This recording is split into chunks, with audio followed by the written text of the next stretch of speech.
آمدید۔ آج ہم ایک ایسی کتاب پر بات کریں گے جس نے صدیوں سے لوگوں کی سوچ اور روحانی زندگی پر بہت گہرا اثر ڈالا ہے۔ یہ کتاب ہے امام ابو حامد محمد الغزالی کی مشہور تصنیف الاربعین فی اصول الدین، یعنی دین کے 40 اصول۔ اس سیریز میں ہم کوشش کریں گے کہ اس پوری کتاب کا ایک تفصیلی جائزہ لیں۔ اور امام غزالی کوئی عام شخصیت نہیں ہے، انہیں حجت الاسلام یعنی اسلام کا ثبوت کہا جاتا ہے۔ وہ ایک ایسے دور میں تھے جب مسلم دنیا میں بہت فکری اور آپ کہہ لیں روحانی انتشار تھا۔ انہوں نے اس چیلنج کو محسوس کیا اور اپنی زندگی علم اور روح کی پاکیزگی کے لیے وقف کر دی۔ یہ کتاب بھی اسی کوشش کا ایک نچوڑ ہے۔ بالکل، اور دلچسپ بات یہ ہے کہ یہ کتاب دراصل ان کی ایک بہت بڑی اور مشہور کتاب احیاء العلوم الدین کا خلاصہ ہے۔ امام غزالی نے خود شروع میں اس کا پورا روڈ میپ سمجھا دیا ہے۔ انہوں نے دین کے تمام مقاصد کو 40 اصولوں میں تقسیم کیا ہے، جو 4 بڑے حصوں پر مشتمل ہیں۔ پہلا حصہ علم اور عقائد کے 10 بنیادی اصولوں پر ہے۔ دوسرا حصہ ظاہری اعمال یعنی عبادات پر۔ تیسرا دل کو بری عادتوں سے پاک کرنے پر، اور چوتھا حصہ دل کو اچھی صفات سے سجانے کے بارے میں ہے۔ تو یہ صرف عقیدے کی کتاب نہیں ہے، یہ ایک مکمل گائیڈ ہے جو ایمان سے شروع ہو کر عمل اور پھر انسان کی باطنی کیفیت کی اصلاح تک جاتی ہے۔ تو آئیے اس سفر کا آغاز کرتے ہیں اور پہلے حصے کو سمجھنے کی کوشش کرتے ہیں، جس کا تعلق علم اور عقیدے کے ان 10 اصولوں سے ہے جو کسی بھی مسلمان کے ایمان کی بنیاد ہیں۔ پہلا اصول اللہ کی ذات یعنی دی ڈیوائن ایسنس کے بارے میں ہے۔ امام غزالی اس کی شروعات کیسے کرتے ہیں؟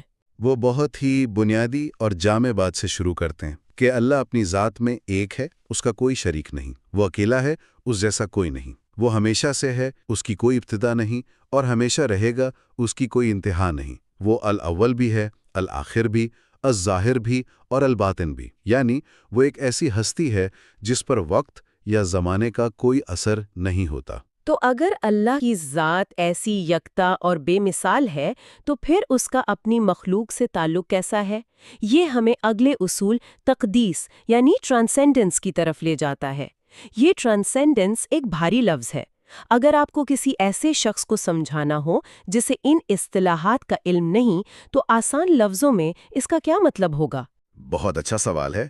آسان لفظوں میں تقدیس کا مطلب ہے کہ اللہ ہر قسم کی مادی اور جسمانی خصوصیات سے پاک ہے۔ وہ کوئی جسم نہیں رکھتا، اس لیے وہ جگہ، سمت یا وقت کی قید میں بھی نہیں ہے۔ وہ اپنی مخلوق سے بالکل الگ اور بلند ہے۔ کتاب میں ایک مثال دی گئی ہے کہ اللہ عرش پر مستوی ہے، جیسا اس نے خود فرمایا۔ لیکن یہ استوا ہمارے سمجھنے والے معنوں میں نہیں ہے، جیسے کسی کرسی پر بیٹھنا، جگہ گھیرنا یا چھونا۔ عرش اسے اٹھائے ہوئے نہیں، بلکہ عرش اور اس کو اٹھانے والے فرشتے سب اللہ کی قدرت کے سہارے قائم ہیں۔ کیا اس کو سمجھنے کے لیے کوئی مثال ہو سکتی ہے؟ ایک بہت ہی ناقص انسانی مثال یہ ہو سکتی ہے کہ جیسے ایک بادشاہ کی حکومت پورے ملک پر قائم ہوتی ہے، لیکن وہ جسمانی طور پر ملک کے ہر حصے میں موجود نہیں ہوتا۔ یہ ایک وجودی حقیقت ہے، جسمانی نہیں۔ اللہ کی شان اس سے کہیں بلند ہے، لیکن یہ صرف سمجھانے کے لیے ہے کہ اس کی صفات مخلوق جیسی نہیں ہیں۔ یہ بہت واضح مثال ہے۔ اچھا، تیسرا اور چوتھا اصول زندگی اور قدرت یعنی لائف اینڈ پاور، اور علم یعنی نالج کے بارے میں ہے۔ ان میں کیا خاص بات بتائی گئی ہے؟ خاص بات یہ ہے کہ یہ صفات بھی ایبسولوٹ ہیں۔ وہ زندہ ہے، ہر چیز پر قادر ہے، کمزوری، تھکاوٹ یا نیند اس پر طاری نہیں ہوتی۔ کائنات کی ہر چھوٹی بڑی چیز کا وہی واحد خالق ہے۔ جہاں تک علم کا تعلق ہے تو اس کا علم ہر چیز پر محیط ہے، کوئی چیز اس سے چھپی ہوئی نہیں ہے۔ کتاب میں ایک بہت خوبصورت مثال دی گئی ہے کہ وہ کالی رات میں ایک کالے پتھر پر رینگنے والی کالی چونٹی کو بھی دیکھتا ہے اور اس کے دل کی نیت کو بھی جانتا ہے۔ یعنی یہ صرف جاننے کی بات نہیں، بلکہ ایک ہمہ وقت ہر چیز کو گھیرے ہوئے علم کی بات ہے جو کبھی کم نہیں ہوتا۔ یہ جانتے ہوئے کہ ہر لمحہ اس علم کی گرفت میں ہے، اس سے انسان کے اعمال پر کیا اثر پڑنا چاہیے؟ یہی تو اس عقیدے کا عملی پہلو ہے۔ جب انسان کو یہ احساس ہو کہ اس کی ہر حرکت، ہر سوچ اللہ کے علم میں ہے، تو اس کے اندر ایک ذمہ داری اور احتساب کا احساس پیدا ہوتا ہے۔ یہ صرف ایک فلسفیانہ نکتہ نہیں، بلکہ انسان کی اخلاقی تربیت کا ایک بنیادی ستون ہے، اور امام غزالی یہ بھی واضح کرتے ہیں کہ اللہ کا یہ علم ہمیشہ سے ہے، کوئی نئی حاصل کی ہوئی چیز نہیں ہے۔ سبحان اللہ۔ اب آتے ہیں 5ویں اصول پر، جو ارادہ یعنی ول ہے۔ مصنف نے اس مقام کو بہت نازک یا پھسلنے والا کیوں کہا ہے؟ انہوں نے ایسا اس لیے کہا کیونکہ یہ سمجھنا اکثر لوگوں کے لیے مشکل ہوتا ہے۔ اس اصول کے مطابق دنیا میں جو کچھ بھی ہوتا ہے، اچھا یا برا، چھوٹا یا بڑا، ایمان یا کفر، سب اللہ کے ارادے، اس کے فیصلے اور اس کی مرضی سے ہوتا ہے۔ جو وہ چاہتا ہے ہوتا ہے، اور جو نہیں چاہتا نہیں ہو سکتا۔ ایک پتا بھی اس کی مرضی کے بغیر نہیں ہل سکتا۔ لیکن آج کے دور میں، مطلب جہاں انسان اپنی زندگی پر مکمل کنٹرول چاہتا ہے، یہ تصور بہت مشکل ہو سکتا ہے۔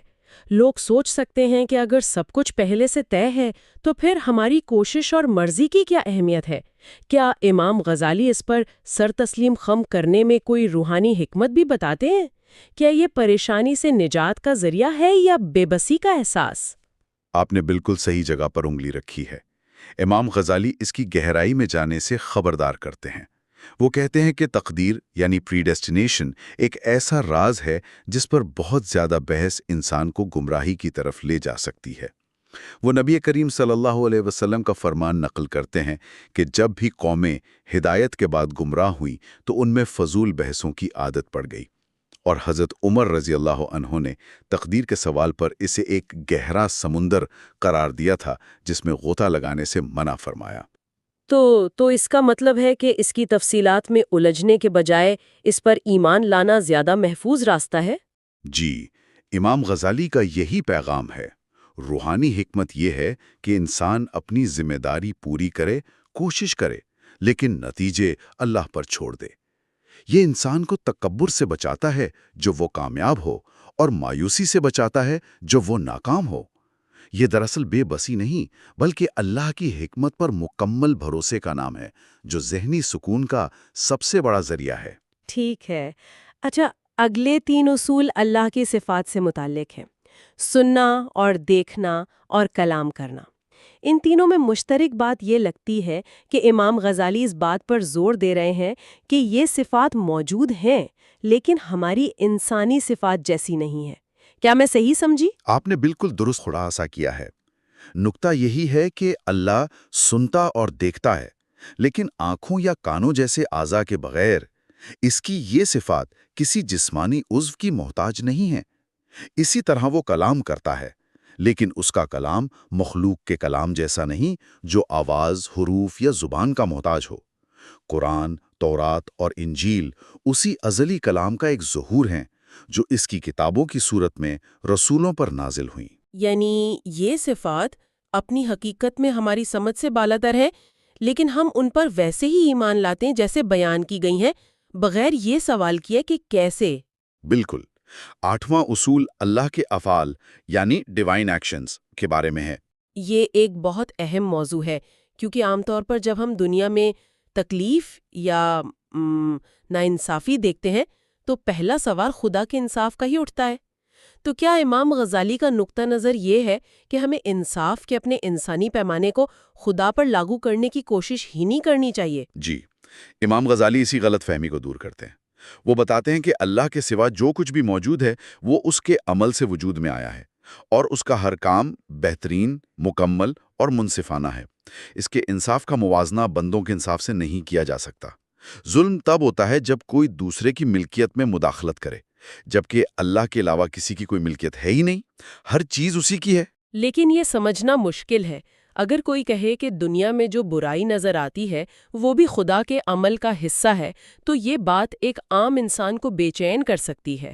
امام غزالی اس بے چینی کا کیا جواب دیتے ہیں؟ وہ سوچ کا پورا زاویہ بدل دیتے ہیں۔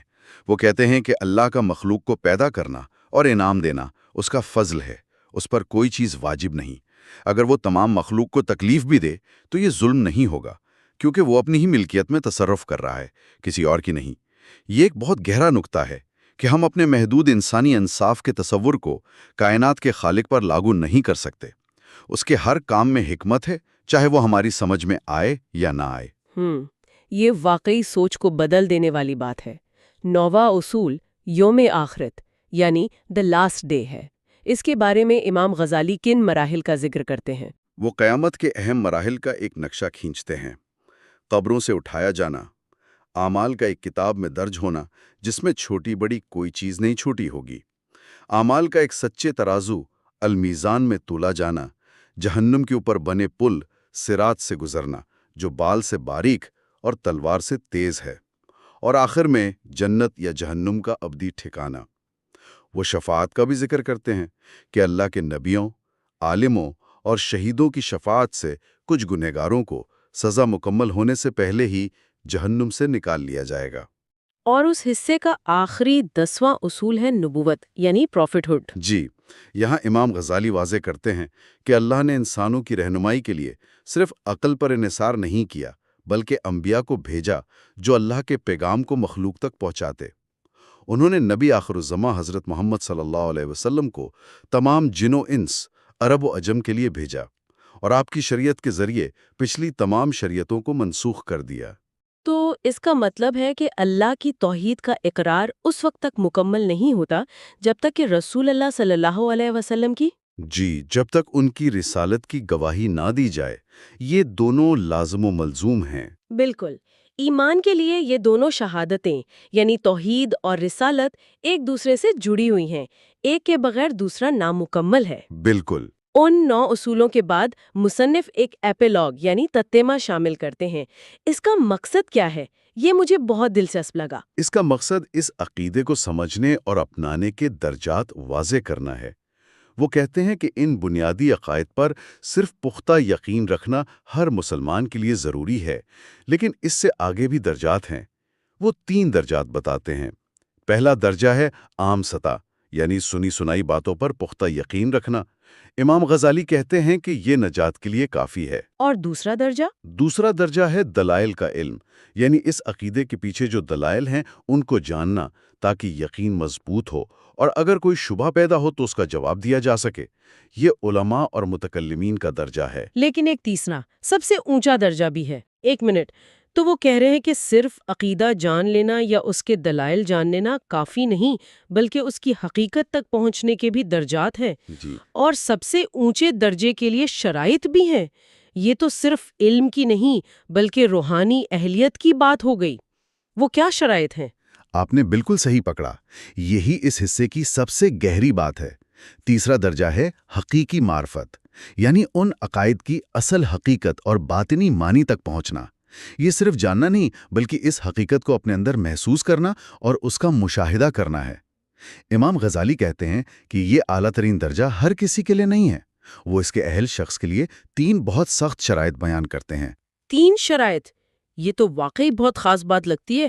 وہ کیا ہے؟ پہلی شرط یہ کہ وہ شخص ظاہری علوم میں اتنی مہارت رکھتا ہو کہ اس میں ایک اتھارٹی کی سطح پر ہو۔ دوسری شرط یہ کہ اس کا دل دنیا کی محبت سے مکمل طور پر پاک ہو اور اس کی واحد طلب اور فکر صرف حق تعالیٰ کی ذات ہو۔ اس کے دل میں اللہ کے سوا کوئی خواہش، کوئی فکر باقی نہ رہے۔ اور وہ جو تیسری شرط ہے وہ یہ کہ اس کی فطرت میں غیر معمولی ذہانت ہو اور اس کا دل ایک صاف شفاف آئینے کی طرح ہو جو حق کے نور کو بغیر کسی رکاوٹ کے قبول کر سکے۔ واہ، یعنی علم، تزکیہ نفس اور فطری صلاحیت تینوں کا ایک بہترین امتزاج ضروری ہے۔ یہ تو بہت ہی بلند مرتبہ ہے۔ یہ تو کسی ولی یا صدیق کا مقام لگتا ہے۔ بالکل۔ امام غزالی خبردار بھی کرتے ہیں کہ کوئی خود کو دھوکہ نہ دے کہ وہ اس کا اہل ہے۔ یہ ان لوگوں کا راستہ ہے جن کا باطن دنیا کی ہر آلودگی سے پاک ہو چکا ہو اور جنہیں اللہ نے خاص فہم و فراست سے نوازا ہو۔ یہ معرفت کا وہ درجہ ہے جو صرف پڑھنے سے نہیں بلکہ روحانی مجاہدے اور اللہ کے فضل سے حاصل ہوتا ہے۔ یہ کتاب کے پہلے حصے کا ایک زبردست اختتام ہے۔ یہ صرف ایمان کی بنیاد نہیں رکھتا بلکہ پڑھنے والے کو یہ چیلنج بھی کرتا ہے کہ وہ اس روحانی سفر میں کتنی گہرائی تک جانے کے لیے تیار ہے اور اپنی اہلیت کو بھی پرکھے۔ بالکل، یہ صرف جاننے کے بارے میں نہیں بلکہ یہ اصول کسی شخص کی باطنی حالت اور روحانی ترقی کے لیے کیا معنی رکھتے ہیں اس کے بارے میں ہے۔ یہ صرف دماغ کا نہیں، دل کا بھی سفر ہے۔ اور یہ تو امام غزالی کے پیش کردہ نقشے کا صرف آغاز ہے۔ ان 10 اصولوں کے بعد جو علم اور عقیدے کی بنیاد ہیں، امام غزالی ہمیں عملی زندگی کی طرف لے جاتے ہیں۔ یہ سفر یہیں ختم نہیں ہوتا۔ اگلے حصے میں ہم دیکھیں گے کہ ان عقائد کو روزمرہ کے ظاہری اعمال جیسے نماز، زکوٰۃ اور روزہ میں کیسے ڈھالا جاتا ہے، اور ان اعمال کی اصل روح کیا ہے۔ ہمارے ساتھ رہیے گا۔ تو یہ امام غزالی کی کتاب احیاء علوم الدین کے خلاصے کا دوسرا حصہ ہے۔ پچھلی بار ہم نے باطنی اعمال پر بات کی تھی، یعنی ہماری اندرونی دنیا۔ آج ہم ان اعمال کو دیکھیں گے جو نظر آتے ہیں، نماز، روزہ، زکوٰۃ، مگر امام غزالی کی نظر سے۔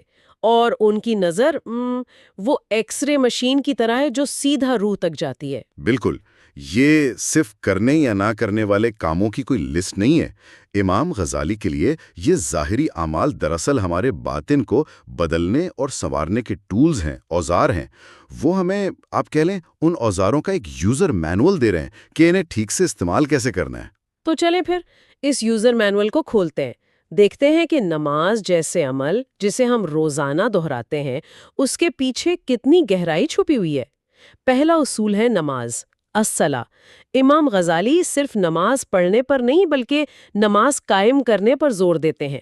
یہ بات تو ہم بہت سنتے ہیں، لیکن ان کے نزدیک اس کا اصل مطلب کیا ہے؟ دیکھیں، ان کے نزدیک نماز قائم کرنے کا مطلب ہے کہ اسے 3 سطحوں پر مکمل کیا جائے۔ پہلی سطح ہے ظاہری اور باطنی پاکیزگی، دوسری سطح ہے نماز کے ارکان اور آداب کی پابندی، اور تیسری جو کہ سب سے اہم ہے وہ ہے نماز کی روح، یعنی دل کی حاضری اور خلوص۔ وہ کہتے ہیں کہ ان میں سے ایک بھی کم ہو تو نماز نامکمل ہے۔ اچھا، تو پہلی سطح سے شروع کرتے ہیں، پاکیزگی۔ وہ ظاہری صفائی یعنی وضو اور جسم کی پاکی، اور باطنی صفائی یعنی دل کی پاکی میں کیا تعلق بتاتے ہیں؟ بہت گہرا تعلق ہے۔ وہ کہتے ہیں کہ یہ مت سمجھو کہ ان کا آپس میں کوئی کنیکشن نہیں ہے۔ جس طرح ظاہری دنیا کا اثر باطنی دنیا پر ہوتا ہے، اسی طرح جسم کی صفائی براہ راست دل پر اثر کرتی ہے۔ ان کے مطابق جب آپ وضو کرتے ہیں تو پانی کا وہ جو ٹھنڈک اور پاکیزگی کا احساس ہے وہ آپ کے دل میں ایک نور اور سکون پیدا کرتا ہے۔ اچھا، تو یہ ایک طرح سے مائنڈ باڈی کنیکشن والی بات ہو گئی۔ جیسے آج سائنس کہتی ہے کہ آپ صرف مسکرانے کی کوشش کریں تو آپ کا موڈ بہتر ہو سکتا ہے، تو وہ کہہ رہے ہیں کہ جسمانی پاکیزگی کا عمل خود دل پر ایک مثبت نفسیاتی اثر ڈالتا ہے۔ بالکل یہی نقطہ ہے۔ وہ تو ایک مثال بھی دیتے ہیں جو ان کے زمانے کے علم کے مطابق تھی کہ حمل کے دوران اگر کوئی عورت کسی خاص رنگ کو بہت زیادہ دیکھے تو اس کا اثر بچے کی رنگت پر پڑ سکتا ہے۔ اب آج ہم اسے سائنسی طور پر شاید نہ مانیں، لیکن اس سے ان کی سوچ کا پتہ چلتا ہے کہ وہ ظاہری اور باطنی دنیا کو کتنا جڑا ہوا دیکھتے تھے۔ صحیح۔ اچھا، تو یہ ہوئی پہلی سطح۔ اب دوسری سطح پر آتے ہیں، یعنی نماز کے آداب اور ارکان۔ یہاں وہ ایک بہت طاقتور مثال، ایک انالوجی استعمال کرتے ہیں، بادشاہ کو تحفہ پیش کرنے والی۔ یہ کیا ہے؟ جی، یہ مثال ان کی فکر کا مرکز ہے۔ وہ کہتے ہیں کہ نماز کو ایک زندہ وجود سمجھو، اس کی روح ہے نیت اور خلوص۔ اور اس کے اعضاء؟ اس کے اجزاء ہیں رکوع، سجود اور قیام۔ اب تصور کریں کہ آپ کسی بادشاہ کو ایک تحفہ پیش کر رہے ہیں جو یا تو مردہ ہے یا اس کے ہاتھ پاؤں کٹے ہیں۔ بادشاہ کا رد عمل کیا ہوگا؟ ظاہر ہے وہ اسے توہین سمجھے گا۔ بالکل۔ امام غزالی کہتے ہیں کہ جب ہم بغیر دل کی حاضری کے نماز پڑھتے ہیں تو ہم اللہ کو ایک مردہ تحفہ پیش کر رہے ہوتے ہیں۔ اور جب ہم جلدی جلدی صحیح طرح سے رکوع و سجود ادا نہیں کرتے تو ہم اسے کٹا پھٹا تحفہ پیش کر رہے ہوتے ہیں۔ جی، یہ مثال ہمیں جھنجھوڑ کر رکھ دیتی ہے کہ ہم جسے عبادت سمجھ رہے ہیں کہیں وہ بے ادبی تو نہیں۔ یعنی نماز کی شکل اور روح، فارم اور اسپرٹ، دونوں لازم و ملزوم ہیں۔ اور یہی ہمیں تیسری اور سب سے اہم سطح پر لاتا ہے، نماز کی روح، خلوص اور دل کا حاضر ہونا، یہی اصل مقصد ہے۔ امام غزالی کہتے ہیں کہ آپ کے الفاظ اور آپ کے دل کی کیفیت میں مطابقت ہونی چاہیے۔ جب آپ زبان سے اللہ اکبر کہیں تو آپ کے دل میں اس وقت اللہ سے بڑا کوئی نہیں ہونا چاہیے۔ لیکن اگر دھیان بھٹکا ہوا ہے، کاروبار میں، خاندان میں، تو آپ کی زبان تو سچ بول رہی ہے لیکن آپ کا دل جھوٹ بول رہا ہے۔ مگر ہمارا دماغ تو بھٹکتا ہے، یہ انسانی فطرت ہے۔ اس کا کیا حل ہے؟ کیا امام غزالی صرف یہ کہتے ہیں کہ زیادہ کوشش کرو؟ نہیں، وہ بہت عملی حل دیتے ہیں۔ وہ تسلیم کرتے ہیں کہ دھیان بھٹکے گا۔ وہ مشورہ دیتے ہیں کہ فرض نمازوں میں جو کمی رہ جائے اسے نفل نمازوں سے پورا کیا جائے۔ یہ ایسے ہے کہ جیسے آپ کے پاس ایک قیمتی کپڑا ہو جس میں کچھ سوراخ ہو گئے ہوں اور آپ انہیں دوسرے کپڑے کے ٹکڑوں سے رفو کر لیں۔ نفل نمازیں فرض نمازوں کے لیے ایک روحانی ریپیئر کٹ کا کام کرتی ہیں۔ واہ! تو نماز ایک مکمل پیکیج ہے، جسمانی پاکیزگی سے شروع ہو کر اعضاء کی درست حرکت سے گزر کر دل کی مکمل حاضری پر ختم ہوتی ہے۔ اچھا، نماز میں ہم اپنا وقت اور توجہ اللہ کو دیتے ہیں، جو کہ ایک طرح کی قربانی ہے۔ امام غزالی کے مطابق اگلا قدم اس قربانی کو مزید ٹھوس شکل دینا ہے، یعنی اس چیز کو قربان کرنا جس سے ہمیں اکثر بہت محبت ہوتی ہے، ہمارا مال، اور یہی ہمیں زکوٰۃ اور صدقے کے اصول پر لاتا ہے۔ آپ نے بالکل صحیح جوڑا۔ امام غزالی زکوٰۃ کو اللہ کی محبت کا امتحان قرار دیتے ہیں، کیونکہ مال سے محبت انسان کی فطرت میں ہے۔ اس محبت پر اللہ کی محبت کو ترجیح دینا ہی اصل آزمائش ہے۔ وہ دینے والوں کو بھی 3 درجات میں تقسیم کرتے ہیں۔ وہ کون سے درجات ہیں؟ پہلا درجہ ان مضبوط لوگوں کا ہے جو اپنا سب کچھ دے دیتے ہیں اور اپنے لیے کچھ نہیں رکھتے۔ دوسرا درجہ اعتدال پسند لوگوں کا ہے جو فرض زکوٰۃ سے زیادہ دیتے ہیں لیکن اپنے لیے بھی رکھتے ہیں۔ اور تیسرا درجہ ان کمزور لوگوں کا جو صرف فرض یعنی 2.5% زکوٰۃ ادا کرتے ہیں۔ امام غزالی قاری کو ترغیب دیتے ہیں کہ کم از کم اس تیسرے درجے سے نیچے نہ گریں اور کنجوسوں میں شمار نہ ہوں۔ اور وہ صدقہ دینے کے کچھ آداب بھی بتاتے ہیں۔ ان میں سے ایک بہت ہی غیر معمولی ہے کہ غریب پر احسان نہ جتایا جائے۔ دراصل وہ تو پوری صورتحال کو الٹ دیتے ہیں۔ جی، اور یہی امام غزالی کی ذہانت ہے۔ وہ کہتے ہیں کہ جب آپ کسی غریب کو زکوٰۃ دیتے ہیں تو آپ اس پر احسان نہیں کر رہے، بلکہ وہ آپ پر احسان کر رہا ہے۔ وہ کیسے؟ کیونکہ وہ آپ کا مال قبول کر کے آپ کو کنجوسی جیسی خطرناک روحانی بیماری سے پاک ہونے میں مدد دے رہا ہے۔ یہ کردار کا ایک مکمل رول ریورسل ہے۔ اس کی مثال ایسے ہے جیسے کوئی طبیب مفت میں آپ کے جسم سے فاسد خون نکال کر آپ کی جان بچائے۔ کیا آپ اس پر احسان جتائیں گے یا اس کا شکریہ ادا کریں گے؟ یہ تو سوچ کو مکمل طور پر بدل دینے والی بات ہے۔ یہ دینے والے کے دل سے تکبر کو جڑ سے اکھاڑ دیتی ہے۔ اچھا، ایک اور اہم نقطہ جو وہ اٹھاتے ہیں وہ رازداری کا ہے۔ یہاں بھی وہ ایک زبردست مثال استعمال کرتے ہیں۔ جی، وہ کنجوسی کو بچھو یعنی اسکارپین اور دکھاوے یعنی آسٹنٹیشن کو سانپ یعنی سنیک سے تشبیہ دیتے ہیں۔ یہ ایک گہری نفسیاتی بات ہے۔ وہ کہتے ہیں کہ جب آپ صدقہ دیتے ہیں تو آپ کنجوسی کے بچھو کے ڈنگ سے تو بچ جاتے ہیں، جو کہ ایک تکلیف دہ چیز ہے، لیکن اگر آپ یہ کام دکھاوے کے لیے کرتے ہیں تو آپ ایک زیادہ خطرناک جانور یعنی دکھاوے کے سانپ کو پال رہے ہوتے ہیں۔ یعنی ایک برائی سے بچنے کے لیے انسان دوسری شاید اس سے بھی زیادہ خطرناک برائی میں پھنس جاتا ہے۔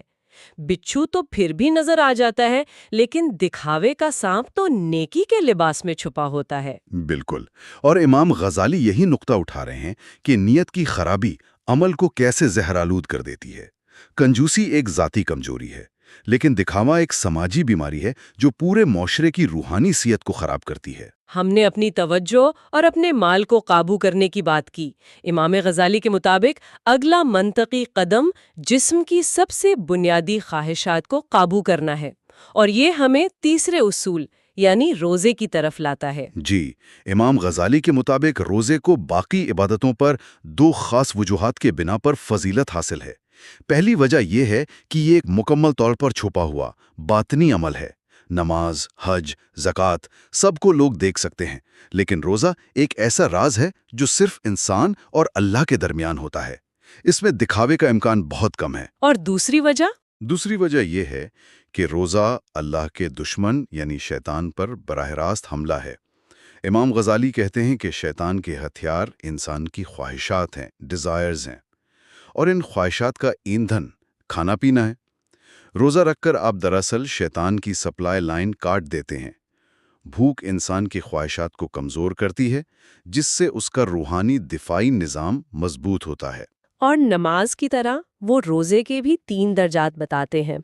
یہ کیا ہے؟ جی، پہلا درجہ ہے عام لوگوں کا روزہ۔ یہ صرف پیٹ اور جنسی خواہشات سے پرہیز کرنا ہے، یعنی حلال چیزوں کو دن کے وقت چھوڑ دینا۔ یہ سب سے بنیادی سطح ہے۔ اور دوسرا درجہ ہے خاص لوگوں کا روزہ۔ اس میں پیٹ کے ساتھ ساتھ اپنے تمام اعضاء کا بھی روزہ ہوتا ہے، زبان کا غیبت اور جھوٹ سے، آنکھوں کا غلط چیز دیکھنے سے، کانوں کا بری بات سننے سے۔ یہ ایک مکمل سینسری فاسٹ ہے۔ یہ دوسرا درجہ آج کی دنیا میں ناقابل یقین حد تک مشکل لگتا ہے۔ ہم تو معلومات اور ڈسٹریکشنز کی ایک سمندر میں رہ رہے ہیں۔ ہر طرف سکرینز، نوٹیفیکیشنز، آوازیں۔ اپنی آنکھوں اور کانوں کا روزہ رکھنا تو ایک بہت بڑا چیلنج ہے۔ بالکل، امام غزالی نے اسمارٹ فونز کا تصور بھی نہیں کیا تھا، لیکن اصول آج بھی وہی ہیں۔ یہ کانشیس ڈس انگیجمنٹ کا اصول ہے، یعنی آپ جان بوجھ کر خود کو ان چیزوں سے دور کریں جو آپ کی روح کو آلودہ کرتی ہیں۔ جس طرح آپ احتیاط سے چنتے ہیں کہ آپ کے منہ میں کیا جائے، اسی طرح احتیاط سے چنیں کہ آپ کی آنکھوں اور کانوں کے ذریعے آپ کے دماغ اور دل میں کیا جائے۔ اور تیسرا، سب سے اعلیٰ درجہ، وہ ہے دل کا روزہ۔ یہ خاص الخاص لوگوں کا روزہ ہے۔ یہ دل کو اللہ کی یاد کے علاوہ ہر سوچ اور ہر خیال سے پاک رکھنے کا روزہ ہے۔ یہ وہ مقام ہے جہاں انسان دنیاوی فکروں سے مکمل طور پر آزاد ہو کر صرف اپنے رب کی طرف متوجہ ہو جاتا ہے۔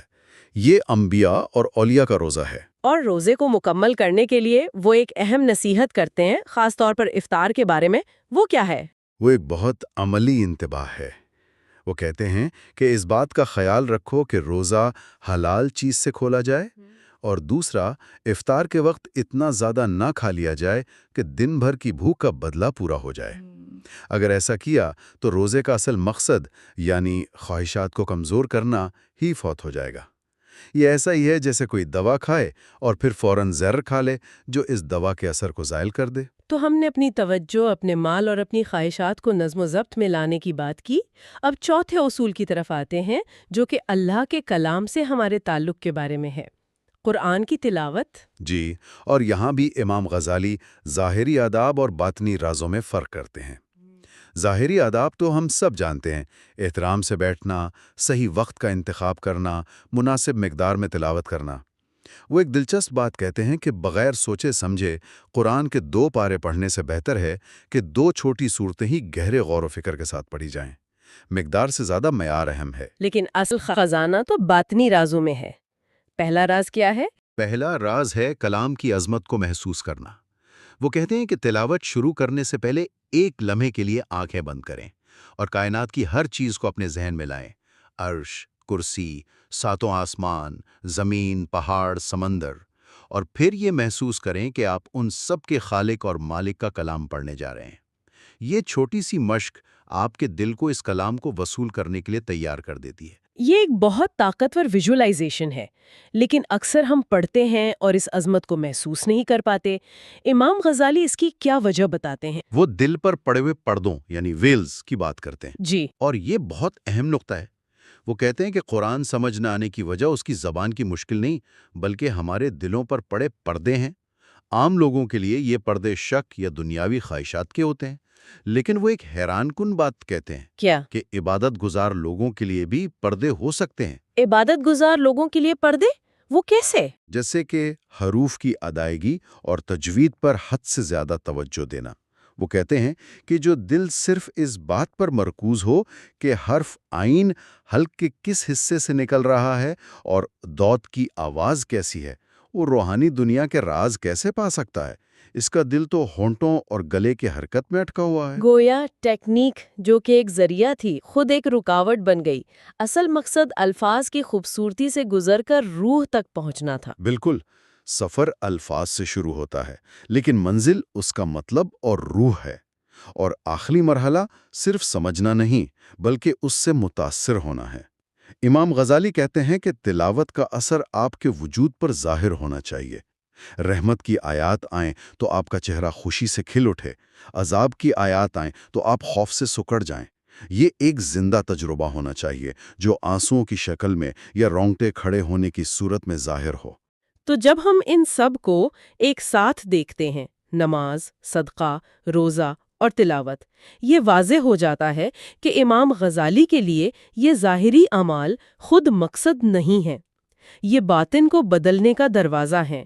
مقصد صرف انہیں میکینکی طور پر دہرانا نہیں، بلکہ ہر عمل کو نیت، خلوص اور اس کی روحانی حقیقت کے گہرے احساس کے ساتھ کرنا ہے۔ ہر عمل ایک آئینے کی طرح ہے۔ جس طرح اسے ادا کیا جاتا ہے وہ دل کی حالت کو ظاہر کرتا ہے، لیکن ساتھ ہی یہ دل کو صاف کرنے والا آلہ بھی ہے۔ یہ ایک ہی وقت میں ڈائگنوسس بھی ہے اور ٹریٹمنٹ بھی. یہ ایک دو طرفہ عمل ہے. آپ کا باطن آپ کے ظاہر کو شکل دیتا ہے اور آپ کا ظاہر آپ کے باطن کو سنوارتا ہے. اور یہ تو 10 اصولوں میں سے صرف چند کی ایک جھلک تھی. یہ سفر یہیں ختم نہیں ہوتا. اگلے حصے میں ہم حج کے روحانی سفر، حلال کمائی کی اہمیت اور مسلمانوں کے حقوق اور ان کے ساتھ اچھے تعلقات کے اصولوں کو مزید گہرائی سے دیکھیں گے. آج کے لیے ایک سوچ چھوڑے جاتے ہیں. اگر ہمارے ظاہری اعمال اللہ کے ساتھ ایک مکالمہ ہے تو ہماری روزمرہ کی زندگی کیا کہہ رہی ہے؟ یہ امام غزالی کی کتاب احیاء علوم الدین کے خلاصے پر ہماری گفتگو کا تیسرا حصہ ہے. پچھلے حصوں میں ہم نے علم اور عقائد کی دنیا کو سمجھا، لیکن آج ہم ایک بہت ہی ذاتی اور عملی میدان میں اتر رہے ہیں. جی. دل کو ان خصوصیات سے پاک کرنا جو روحانی ترقی میں رکاوٹ بنتی ہیں. غزالی کا ایک بہت مشہور قول ہے کہ کامیابی صرف اس کے لیے ہے جو اپنے نفس کو پاک کرے. بالکل. اور یہاں پاکیزگی کا مطلب یعنی صرف ظاہری صفائی نہیں ہے، بلکہ دل کی اندرونی صفائی ہے. امام غزالی نے 10 ایسی بنیادی برائیوں کی نشاندہی کی ہے. 10؟ جی 10. اور جو بات سب سے دلچسپ ہے وہ یہ کہ وہ انہیں الگ الگ نہیں دیکھتے، وہ انہیں ایک زنجیر کی کڑیوں کی طرح دیکھتے ہیں. مطلب ایک برائی دوسری کو جنم دیتی ہے. اچھا، ایک زنجیر کی طرح؟ جی. تو آج ہم ان میں سے چند سب سے اہم کڑیوں پر بات کریں گے کہ یہ پورا نظام، یہ سسٹم کام کیسے کرتا ہے. ٹھیک ہے، تو آئیے اس نظام کو سمجھنے کی کوشش کرتے ہیں. غزالی تمام روحانی بیماریوں کی جڑ کس چیز کو قرار دیتے ہیں؟ حیران کن طور پر وہ کسی نفسیاتی مسئلے سے نہیں بلکہ ایک بہت ہی جسمانی عمل سے شروع کرتے ہیں: بسیار خوری. جی. یعنی گلٹنی. یہ تو ایک دھماکہ خیز دعویٰ ہے، خاص طور پر آج کل کے دور میں. یہ واقعی ایک انقلابی نکتہ ہے. ان کے نزدیک پیٹ تمام خواہشات کا سرچشمہ ہے. Wellspring. وہ ایک پورا چین ری ایکشن بیان کرتے ہیں. چین ری ایکشن کیسا؟ دیکھیں، پیٹ کی خواہش پوری ہوتی ہے تو جنسی خواہش ابھرتی ہے. ان دونوں کو پورا کرنے کے لیے پیسے چاہیے. بالکل. دولت اور مال کی محبت پیدا ہوتی ہے اور پھر دولت کے حصول کے لیے شہرت اور مرتبے کی خواہش جنم لیتی ہے. اور جب انسان اس دوڑ میں لگ جاتا ہے تو تکبر، حسد، دشمنی، یہ سب روحانی بیماریاں خود بخود اکٹھی ہو جاتی ہیں. تو گویا ان کے نزدیک روحانیت کا سفر پلیٹ سے شروع ہوتا ہے. یہ تو ہمارے آج کل کے فوڈی کلچر کے لیے ایک بہت بڑا چیلنج ہے. ابن آدم اپنے پیٹ سے بدتر کوئی برتن نہیں بھرتا. اور وہ ایک تہائی والا اصول بھی بیان کرتے ہیں. جی، 1/3 کھانے کے لیے، 1/3 پینے کے لیے اور 1/3 سانس کے لیے. درست. لیکن اس کے پیچھے صرف جسمانی صحت کا مقصد نہیں ہے. وہ بھوک کے 7 روحانی فائدے گنواتے ہیں. 7 فائدے؟ یہ تو بہت گہری بات لگتی ہے. کیا ہے وہ؟ پہلا فائدہ براہ راست دماغ اور دل سے جڑا ہے. وہ کہتے ہیں بھوک سے دل صاف ہوتا ہے اور انسان کی سمجھ گہری ہوتی ہے، جبکہ پیٹ بھرنے سے دل اندھا ہو جاتا ہے. اچھا. دوسرا فائدہ ہے دل کی نرمی.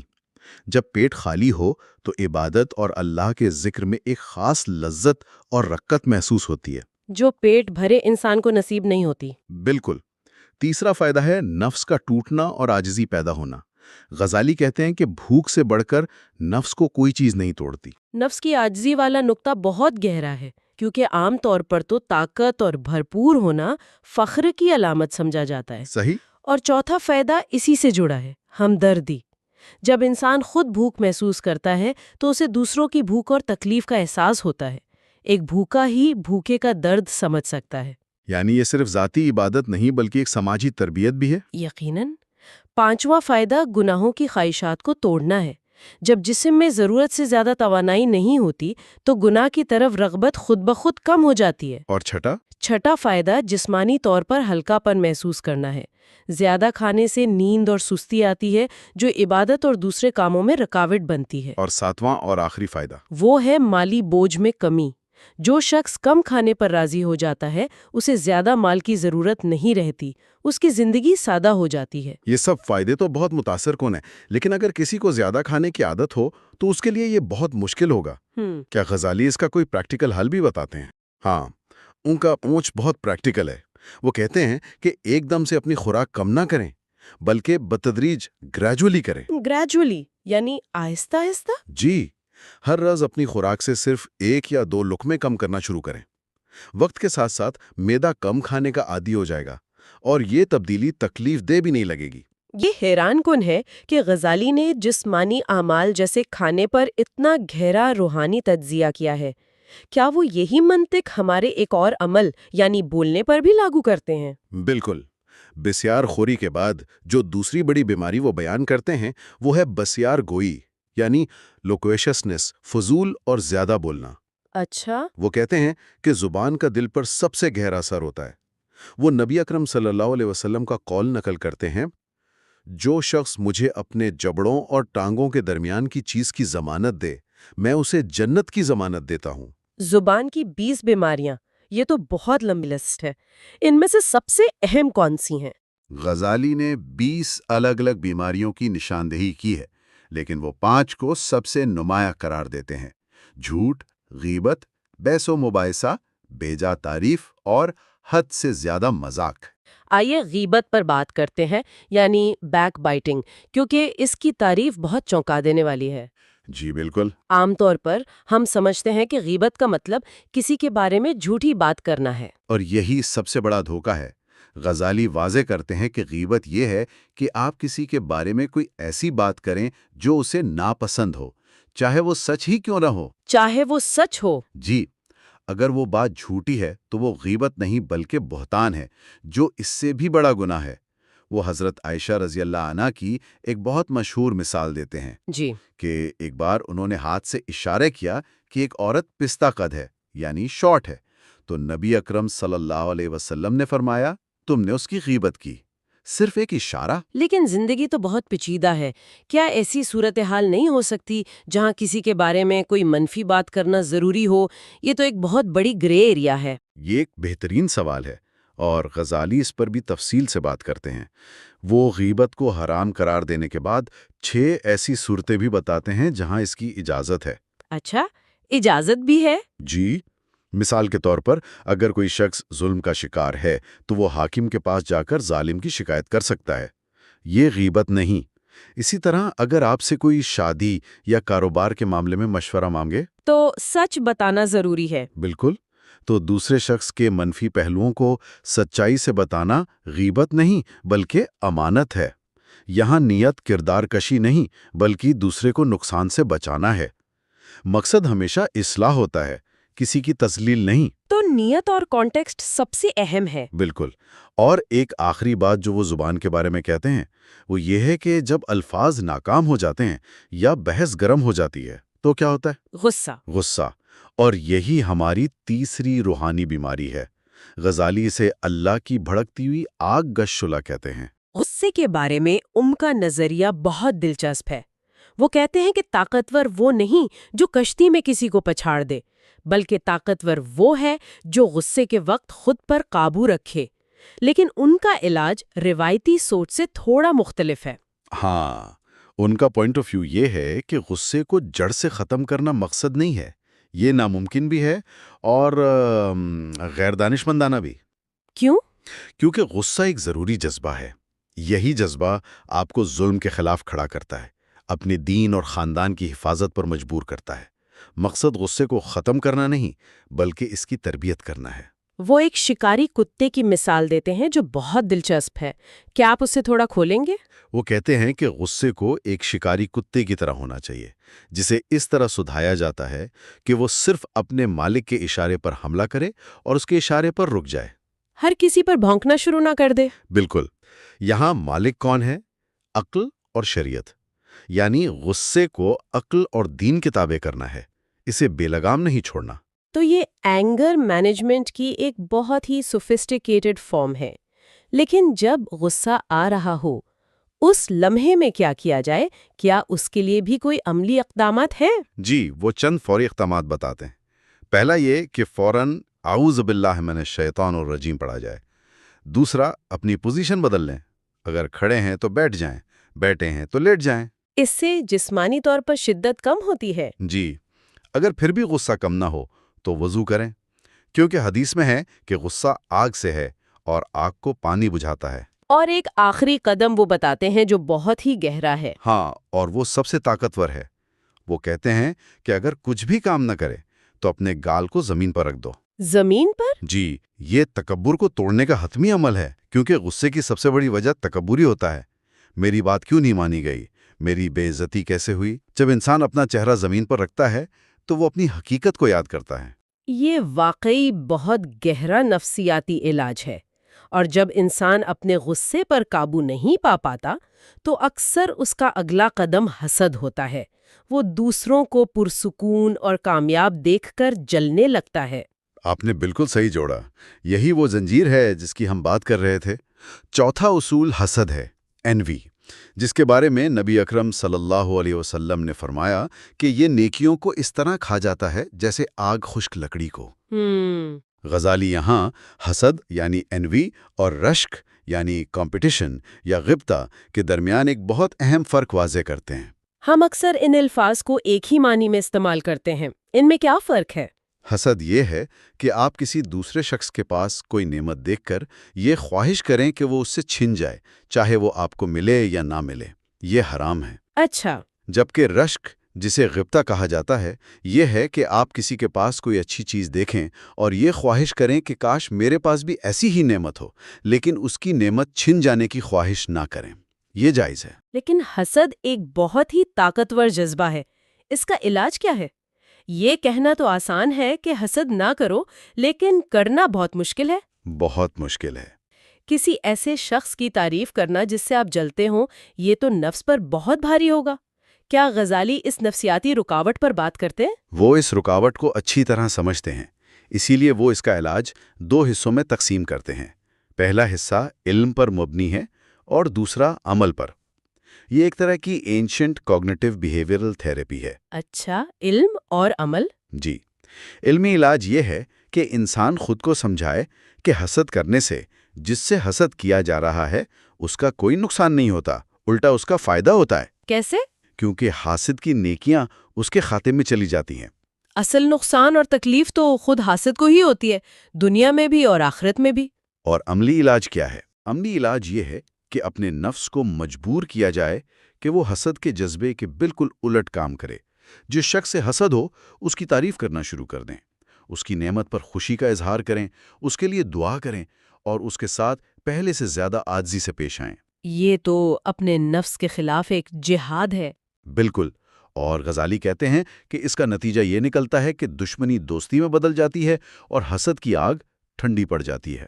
آج کی اس گفتگو سے یہ واضح ہو رہا ہے کہ امام غزالی صرف مسائل کی ایک لسٹ نہیں بنا رہے، بلکہ وہ انسان کے اندرونی نظام کا ایک گہرا نقشہ پیش کر رہے ہیں۔ یہ سب چیزیں ایک دوسرے سے جڑی ہوئی ہیں۔ جی، بسیار خوری سے خواہشات جو غیبت کی طرف لے جاتی ہیں، جس سے غصہ بھڑکتا ہے اور وہ غصہ حسد کی شکل اختیار کر لیتا ہے۔ یہ ایک مکمل نظام ہے۔ بالکل، اور ایک آخری سوچنے کی بات یہ ہے کہ کیا واقعی ہمارے روزمرہ کے وہ اعمال جنہیں ہم معمولی سمجھتے ہیں، جیسے ہم کیا کھاتے ہیں، کیا بولتے ہیں یا جب غصہ کرتے ہیں، کیا در حقیقت ان گہری روحانی بیماریوں کی جڑیں ہیں؟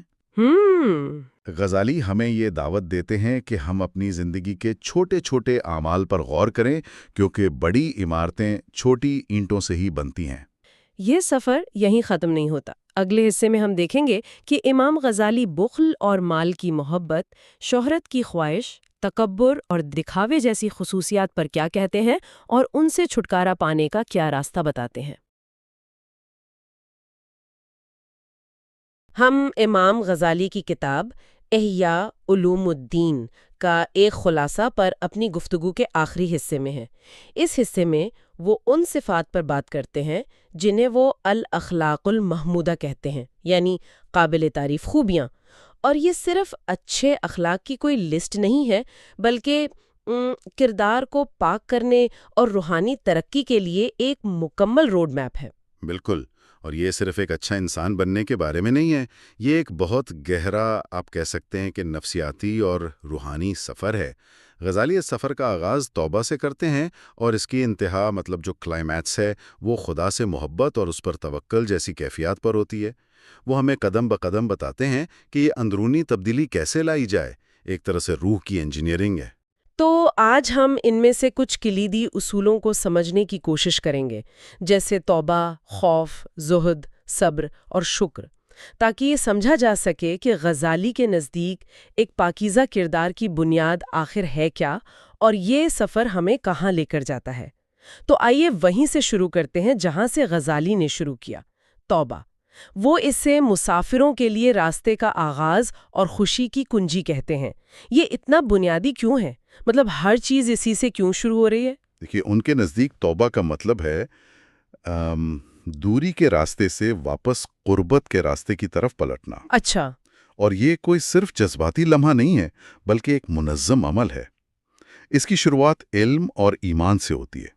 جب انسان کو یہ گہرا احساس ہوتا ہے نا کہ گناہ اس کی روح کے لیے ایک زہر کی طرح ہے، اس احساس سے دل میں ایک درد اور ندامت پیدا ہوتی ہے۔ اور پھر اس احساس کے بعد عمل آتا ہے، ٹھیک ہے؟ حال میں اس گناہ کو چھوڑنا، اور تیسرا مستقبل میں اس سے بچنے کا پختہ عزم کرنا۔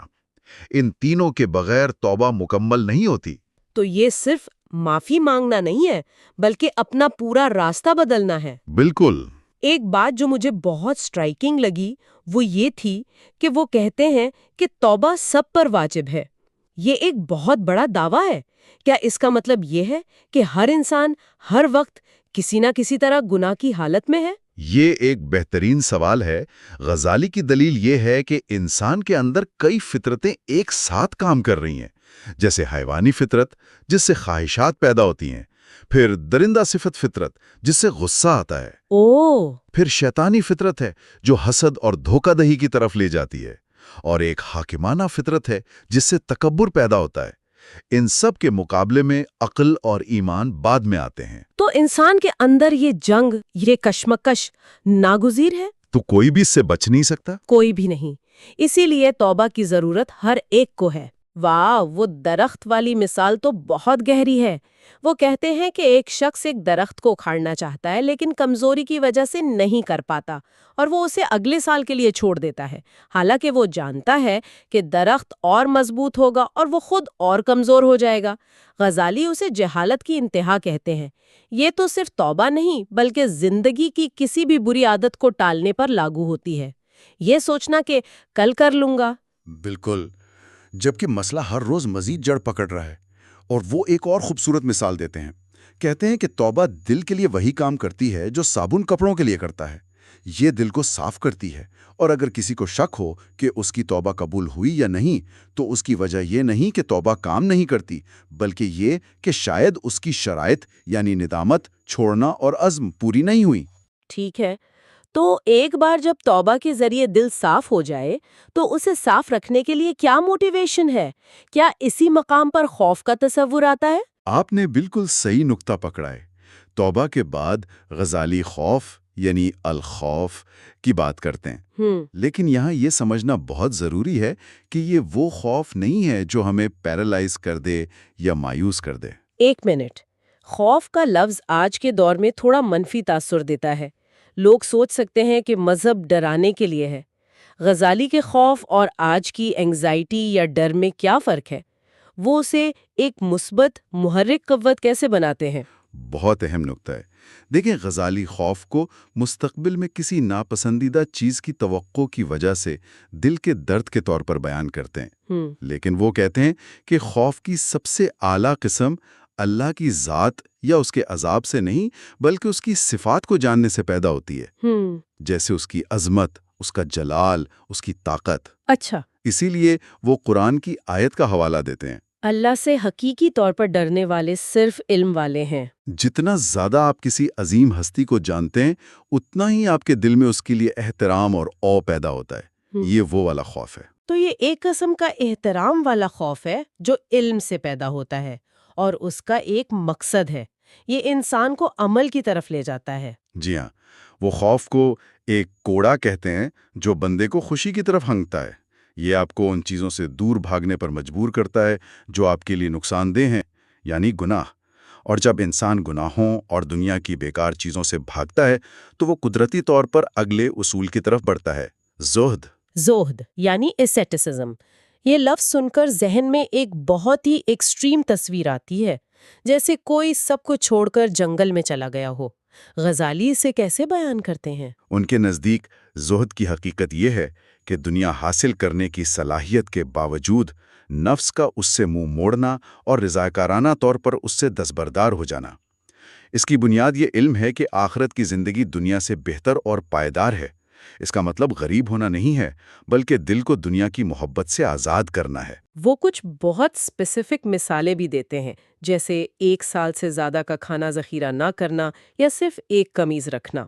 یہاں تک کہ پیغمبر محمد صلی اللہ علیہ وسلم کا ذکر ہے کہ کیسے ایک لباس پر بنے نقش و نگار یا جوتے کا نیا تسمہ بھی نماز میں ان کی توجہ بھٹکا سکتا تھا۔ یہ تفصیلات اس تصور کو بہت حقیقی بنا دیتی ہیں۔ بالکل، اور یہ مثالیں آج بھی ریلیونٹ ہیں۔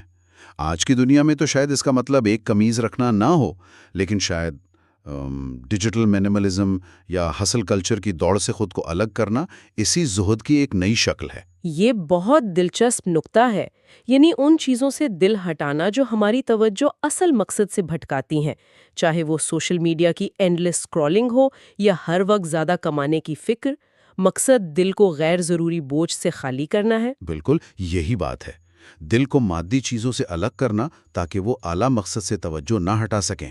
اور جب دل ان چیزوں سے خالی ہو جاتا ہے تو یقیناً اس میں مشکلات برداشت کرنے کی زیادہ جگہ بن جاتی ہوگی۔ کیا یہی وجہ ہے کہ غزالی اس کے بعد صبر یعنی الصبر کی بات کرتے ہیں، جسے وہ آدھا ایمان کہتے ہیں؟ کیا بہترین ٹرانزیشن ہے! بالکل یہی بات ہے۔ وہ صبر کو خواہش کی ترغیب کے مقابلے میں مذہبی ترغیب کی مضبوطی کے طور پر بیان کرتے ہیں۔ وہ کہتے ہیں کہ یہ ایک منفرد انسانی جدوجہد ہے۔ فرشتوں میں یہ خواہشات ہوتی ہی نہیں کہ انہیں صبر کرنا پڑے، اور جانور مکمل طور پر ان خواہشات کے غلام ہوتے ہیں، ان میں مقابلہ کرنے کی طاقت ہی نہیں۔ صرف انسان ہے جو اس کشمکش کے بیچ میں کھڑا ہے۔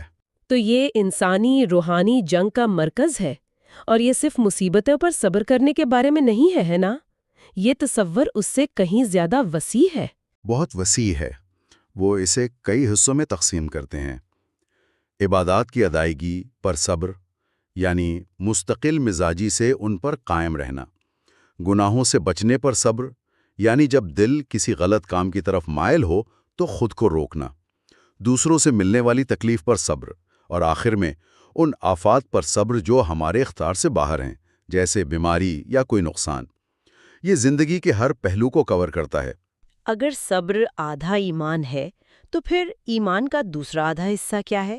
ایمان کا دوسرا نصف شکر ہے، الشکر۔ اور دلچسپ بات یہ ہے کہ غزالی شکر کو صبر، خوف اور زہد سے بھی بلند درجہ دیتے ہیں۔ وہ کہتے ہیں کہ پچھلی تمام کیفیات کسی مقصد کا ذریعہ تھیں۔ خوف آپ کو بھاگنے پر مجبور کرتا ہے، صبر آپ کو برداشت کرنے میں مدد دیتا ہے۔ لیکن شکر خود ایک مقصد ہے۔ یہ وہ واحد کیفیت ہے جو جنت میں بھی جاری رہے گی۔ وہاں خوف، صبر یا زہد کی ضرورت نہیں ہوگی، لیکن شکر ہمیشہ رہے گا۔ تو کوئی شکر ادا کیسے کرتا ہے؟ یہ صرف زبان سے شکریہ یا الحمدللہ کہنے سے تو کہیں زیادہ گہرا ہوگا، جیسا غزالی بیان کر رہے؟ بہت زیادہ گہرا ہے۔ وہ اسے ایک مکمل نظام کے طور پر دیکھتے ہیں، جس کے 3 ستون ہیں: علم، خال اور عمل۔ ٹھیک ہے۔ علم یہ ہے کہ انسان یہ سمجھے اور مانے کہ ہر نعمت، چھوٹی یا بڑی، براہ راست اللہ کی طرف سے ہے۔ بیچ کا تمام ذرائع صرف پردے ہیں۔ اور حال سے کیا مراد ہے؟ حال یعنی کیفیت۔ اس علم کے نتیجے میں دل میں جو کیفیت پیدا ہوتی ہے، نعمت دینے والے کے لیے خوشی، عاجزی اور محبت، وہ حال ہے۔ یہ صرف نعمت پر خوش ہونا نہیں ہے، بلکہ نعمت دینے والے کی وجہ سے خوش ہونا ہے۔ اور تیسرا ستون، عمل، وہ سب سے اہم لگتا ہے۔ جی، کیونکہ وہ پہلے 2 ستونوں کا نتیجہ ہے۔ عمل کا مطلب ہے ان نعمتوں کو ان مقاصد کے لیے استعمال کرنا جن کے لیے وہ دی گئی ہیں اور جن سے نعمت دینے والا خوش ہو۔ آنکھ کی نعمت کا شکر، اسے ان چیزوں کو دیکھنے میں استعمال کرنا ہے جو جائز ہیں۔ اور علم کی نعمت کا شکر، اسے دوسروں تک پہنچانا ہے۔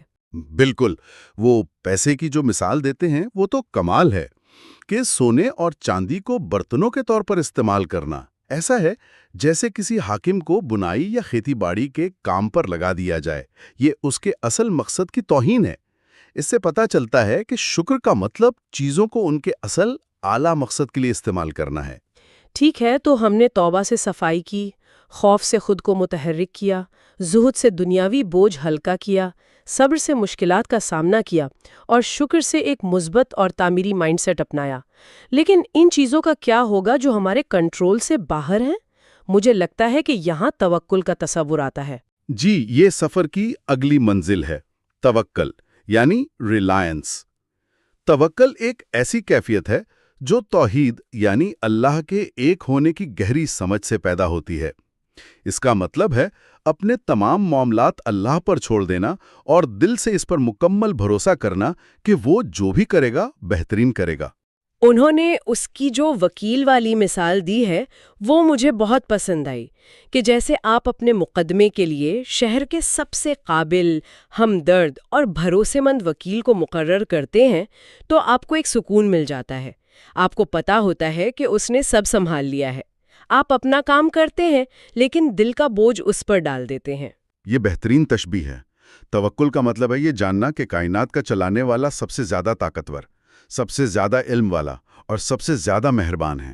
جب یہ یقین دل میں بیٹھ جائے تو بے چینی و پریشانی ختم ہو جاتی ہیں۔ لیکن یہ نقطہ بہت اہم ہے کہ اس کا مطلب ہاتھ پر ہاتھ دھرے بیٹھنا نہیں ہے، ٹھیک ہے؟ غزالی اس بارے میں بہت واضح ہیں کہ کمانا چھوڑ دینا یا بیماری کا علاج نہ کروانا توکل نہیں ہے۔ درست۔ وہ اس فرق کو بہت خوبصورتی سے واضح کرتے ہیں۔ وہ کہتے ہیں کہ توکل کا تعلق دل سے ہے اور اسباب کو اپنانے کا تعلق جسمانی اعضاء سے ہے۔ آپ ہاتھ پاؤں سے وہ سب کچھ کریں گے جو اللہ نے اس دنیا میں سبب کے طور پر بنایا ہے۔ آپ کام کریں گے، دوا کھائیں گے، لیکن آپ کا دل ان اسباب پر نہیں بلکہ ان اسباب کے پیدا کرنے والے پر بھروسہ کرے گا۔ تو توکل کا مطلب ہے اسباب استعمال کرنا لیکن بھروسہ صرف اللہ پر رکھنا۔ یہ ایک بہت ہی پریکٹیکل اسپرچویلٹی ہے، لیکن غزالی یہاں نہیں رکتے، ہے نا؟ وہ اس سفر کو ایک ایسی منزل پر لے جاتے ہیں جو شاید سب سے بلند ہے، محبت۔ جی، المحبہ یعنی اللہ سے محبت، یہ اس روحانی سفر کی چوٹی ہے۔ اور غزالی ان لوگوں کے خلاف بہت پرجوش انداز میں دلیل دیتے ہیں جو کہتے ہیں کہ خدا سے محبت کرنا ممکن ہی نہیں۔ ہاں، یہ ایک عام اعتراض ہے۔ لوگ سوچ سکتے ہیں کہ یہ تصور بہت ایبسٹریکٹ ہے۔ غزالی اسے کیسے ٹینجبل بناتے ہیں؟ وہ ایک بہت عقلی دلیل دیتے ہیں۔ وہ کہتے ہیں کہ جس طرح ہم اپنی آنکھوں سے ظاہری خوبصورتی کو محسوس کرتے ہیں اور اس سے محبت کرتے ہیں، اسی طرح ہم اپنے دل یا باطنی بصیرت سے باطنی خوبصورتی کو محسوس کرتے ہیں، جیسے علم، ہمت، انصاف اور احسان جیسی خوبیاں۔ یہ بات تو بالکل درست ہے۔ ہم ان تاریخی شخصیات کی تعریف کرتے ہیں اور ان سے ایک قسم کی محبت محسوس کرتے ہیں جنہیں ہم نے کبھی نہیں دیکھا، صرف ان کی خوبیوں کی وجہ سے۔ تو پھر تمام کمال، تمام علم اور تمام خوبصورتی کے منبع سے محبت کیسے نہیں ہو سکتی؟ غزالی یہی سوال پوچھتے ہیں۔ وہ کہتے ہیں کہ اگر ہم ایک انسان کے محدود علم یا حسن کی تعریف کر سکتے ہیں تو ذات سے محبت کیوں نہیں کر سکتے جو تمام علم، حسن اور کمال کا سرچشمہ ہے۔ ان کے نزدیک اللہ کو جاننے کا لازمی نتیجہ اس سے محبت کرنا ہے۔ تو خدا سے محبت اسے جاننے کا حتمی نتیجہ ہے، اور عارف یعنی جو حقیقی طور پر جانتا ہے وہ ہر چیز کو اپنے محبوب کی نشانی کے طور پر دیکھتا ہے۔ بالکل۔ اس کے لیے پھر ایک اچھے استاد سے محبت، خوبصورت منظر سے محبت یا مزیدار کھانے سے محبت، یہ سب دراصل اس نعمت کو بنانے والے خالق سے محبت کا ہی ایک عکس بن جاتی ہے۔ ہر خوبصورتی اسی کی طرف اشارہ کرتی ہے۔ تو اس سب کا کیا مطلب ہے؟ جب ہم ان تمام ٹکڑوں کو جوڑتے ہیں تو امام غزالی نے کردار کی نشو و نما کے لیے یہ ایک ناقابل یقین حد تک جامع راستہ بتایا ہے۔ یہ سفر توبہ سے شروع ہوتا ہے جو ماضی کی صفائی ہے، پھر خوف اور زہد سے گزرتا ہے جو حال کو محفوظ بناتے ہیں، پھر صبر اور شکر سے ہوتا ہوا جو زندگی کی ہر حالت میں درست رویہ پیدا کرتے ہیں، اور آخر میں توکل اور محبت کے اعلیٰ ترین مقامات تک پہنچتا ہے جہاں انسان کا دل مکمل طور پر اپنے خالق سے جڑ جاتا ہے۔ یہ باطن کو پاک کرنے کا ایک مکمل نظام ہے۔ اور مرکزی خیال یہ ہے کہ یہ صرف ایبسٹریکٹ تصورات نہیں ہیں، یہ وہ کیفیات ہیں جنہیں علم اور مسلسل عمل کے ذریعے پروان چڑھایا جاتا ہے، اور جب یہ کیفیات پیدا ہوتی ہیں تو دنیا کے بارے میں انسان کا پورا نقطہ نظر بدل جاتا ہے، زندگی کو دیکھنے کا انداز بدل جاتا ہے۔ غزالی آخر میں ذکر کرتے ہیں کہ اس دنیا میں عارف کی لذت اللہ کی بارگاہ کی خوبصورتی کے ادراک میں ہے، جب ہم اپنے دن کے کاموں میں مصروف ہوں تو یہ سوچنے کے قابل ہے کہ کیا ہوگا اگر ہم اپنے ارد گرد کی چیزوں کو صرف استعمال نہ کریں بلکہ ان میں اس منبع کی خوبصورتی کو بھی دیکھیں جس کی طرف وہ اشارہ کرتی ہیں۔ اگر ہم اس عینک سے دنیا کو دیکھیں تو ہمارے ادراک میں کیا تبدیلی آ سکتی ہے؟